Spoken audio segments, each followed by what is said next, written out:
Hello అండి, మనకు మంచి ఆలియా కట్లు అయితే మళ్ళీ స్టాక్ అయితే వచ్చేసాయండి. Full selling item Alia cut అంటే బాగా సేలింగ్ అవుతూ ఉన్నాయి.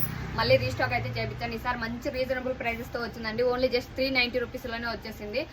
M2XXL అయితే అవైలబుల్ గా ఉన్నాయి. మంచి థ్రెడ్ వర్క్ తో వస్తుందండి. ఇలాగా washable item, under time washable, wash చేసినా కానీ థ్రెడ్ అయితే ఏం పోదు. మంచి కంప్యూటర్ వర్క్ తో వచ్చింది. జస్ట్ 390 రూపీస్ ఫ్రీ షిప్పింగ్ అండి. S2XXL వరకు అయితే అవైలబుల్ గా ఉన్నాయి. ఇప్పుడు నేను వేసుకున్నాను కదా సేమ్ టాప్, మనకు వేసుకున్న తర్వాత లుక్ అయితే ఇలా ఉంటుంది. ఇప్పుడు ఆలియా కట్ అంటే మంచి ట్రెండింగ్ ఐటమ్ కదా. Just 390 rupees free shipping. మీకు ఏ టాప్ కన్నా నచ్చినా కానీ స్క్రీన్ షాట్ తీసి స్క్రీన్ మీద ఉన్న నెంబర్కి అయితే వాట్సాప్లో మెసేజ్ చేయండి. అంబ్రెల్లా అండి, సైడ్ కటింగ్ అయితే ఏం లేవు, మొత్తం అంబ్రెల్లాలోనే ఉంటుంది. Just 390 free shipping. Any 2 tops తీసుకున్న వాళ్ళకి ఇంకా 50 రూపీస్ అయితే ఎక్స్ట్రా డిస్కౌంట్ ఇస్తాను. మీకు ఏ టాప్ నచ్చినా స్క్రీన్ షాట్ తీసి వాట్సాప్లో అయితే మెసేజ్ చేయండి. Just 390 free shipping. మన ఛానల్ ఫస్ట్ టైం చూస్తున్నట్లయితే సబ్స్క్రైబ్ చేసుకోండి. సబ్స్క్రైబ్ చేసుకుంటే నోటిఫికేషన్ అయితే వెంటనే వస్తుంది.